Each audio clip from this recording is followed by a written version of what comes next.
Hare Krishna. Good evening friends. నేను ఈరోజు మీకు సగ్గు బియ్యం వడియాలు చూపిస్తున్నానండి.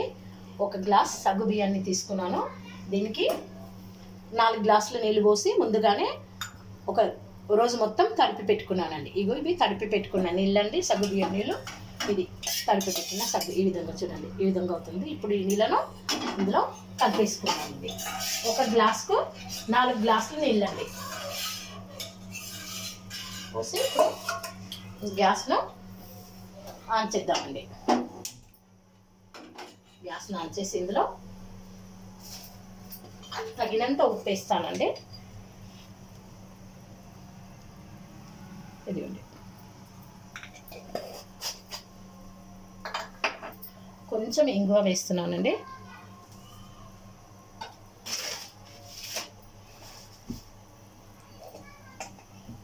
కొంచెం జీలకర్రను దించేటప్పుడు వేస్తానండి.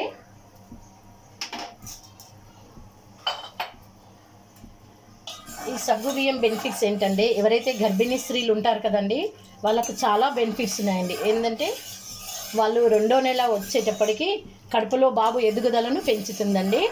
ఇంకా కడుపులో ఉన్న బాబు యొక్క కండరాలను చాలా బలంగా ఉంచుతుందండి. ఇంకా డెలివరీ టైంలో లేడీస్కు చాలా ఉపయోగపడుతుంది. ఏంటంటే డెలివరీ ఎప్పుడు చాలా బ్లీడింగ్ పోతుంది కదండి, ఆ బ్లీడింగ్ను కూడా ఇది నెలలో ఒక 4-5 సార్లు తీసుకుంటే తగ్గిస్తుందండి. అంటే బలాన్ని చాలా ఇస్తుందండి.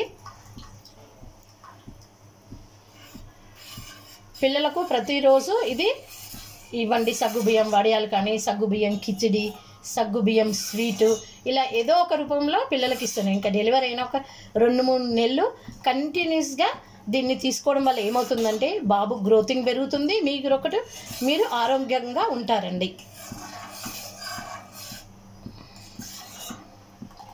చూడండి, చిక్కబడుతుంది చూడండి. కొంచెం చిక్కబడేంత వరకు చూసుకుందామండి. దీన్ని చిక్కబడుతుంది చూసారండి. ఇది ఉడికిపోయిందండి. ఇప్పుడు ఇందులోకి కొన్ని నువ్వులు వేసుకుంటున్నానండి. నువ్వులు వేస్తే చాలా బాగుంటుందండి. ఇదిగోండి నువ్వులు. దించేటప్పుడు జీలకర్ర వేసి చల్లారిన తర్వాత మీకు వడియాలు పెట్టి చూపిస్తానండి. చల్లారిన తర్వాత ఇప్పుడు జీలకర్రను వేసేస్తున్నాను. జీలకర్ర ముందుగా వేస్తే ఏమవుతుందంటే రంగు దిండి మారుతుందండి, అందుకే దించేటప్పుడు వేస్తున్నాను.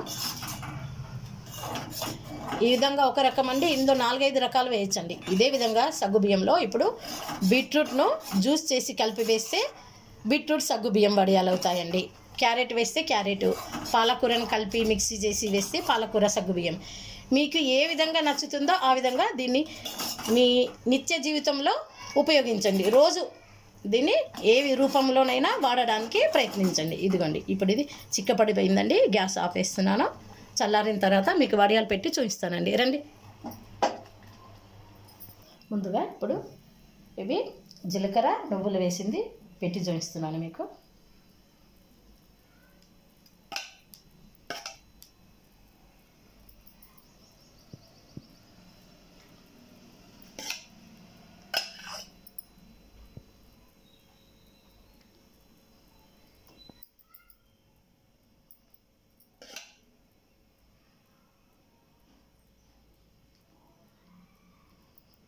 ఇది పప్పుచారు చేసుకుంటా, సాంబార్ చేస్తారు చూడండి. సాంబార్ చేసినప్పుడు దీన్ని ఫ్రై చేసుకొని తినండి, చాలా బాగుంటుందండి.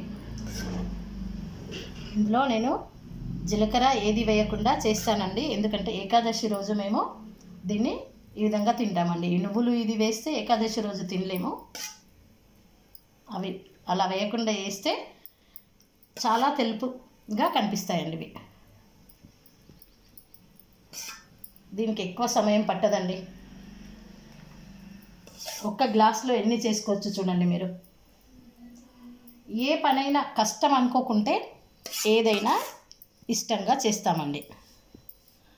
నాకైతే ఏం కష్టం అనిపించదండి, ఎందుకంటే నేను జగన్నాథుని గురించి చేస్తున్నాను కదండి. నాకు ఇట్లా జగన్నాథ్ ప్రసాదం చేయడం చాలా ఇష్టం అండి.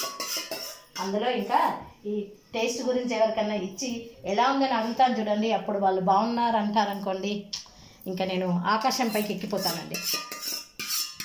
మళ్ళీ నా వీడియోస్ చూస్తున్న వాళ్ళందరూ కూడా ఒక్కసారి నన్ను ఆకాశం పైకి ఎక్కించండి. మళ్ళీ దించేస్తారా? ఇది చూడండి, ఇది ఒకటో రకం అయిపోయిందండి.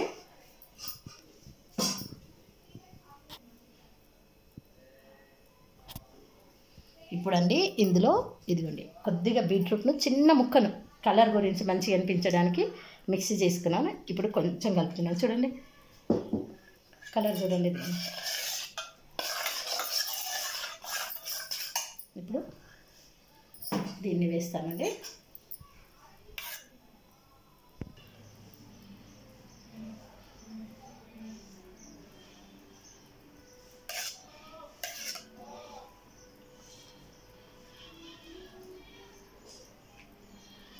ఇది వరలక్ష్మి సాబుదానా అండి, దొడ్డుది కాదండి, సన్నం సాబుదానా.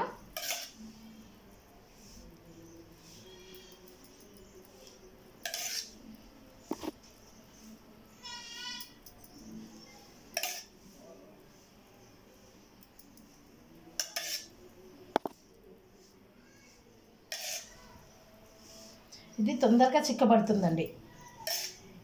ఇప్పుడు మీకు ఒక టెక్నిక్ చూపిస్తాను చూడండి.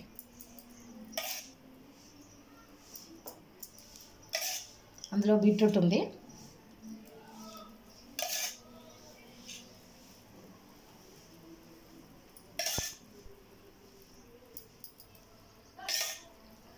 ఈ స్పూన్ కంటే కూడా అండి మన చేతులు చాలా బాగా పనిచేస్తాయండి.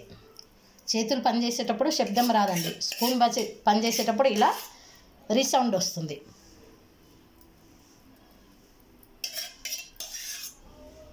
ఇది చూడండి, ఇది అయిపోయింది కదండి. నా టెక్నిక్ చూపిస్తాను. నూనె పెట్టుకున్నాను అంటే చేతికి.